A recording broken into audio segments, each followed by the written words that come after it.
Hi everyone, welcome back to my another video. Today I am going to show in this video how to uninstall program not listed in your control panel on your Windows 7, Windows 8 or Windows 10 or Windows 11. Any of the Windows if you are using, if you are not seeing your application in the control panel, then I will show you how to fix this issue.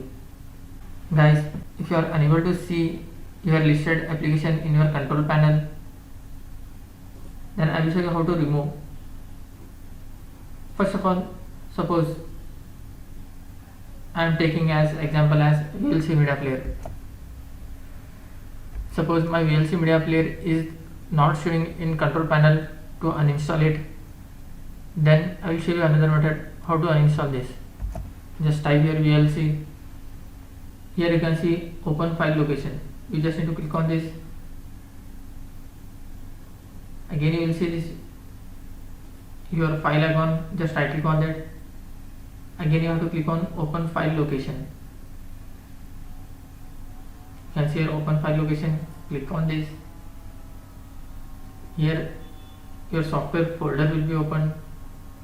In this you will find uninstall.exe. You just need to double click on this, click on yes,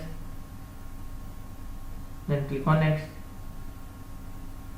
and click on uninstall. Your software will be uninstalled from your PC. That's it guys. So in this way you can remove or uninstall program not listed in your control panel. Thanks for watching. Hope if you like this video, please like, share and don't forget to subscribe.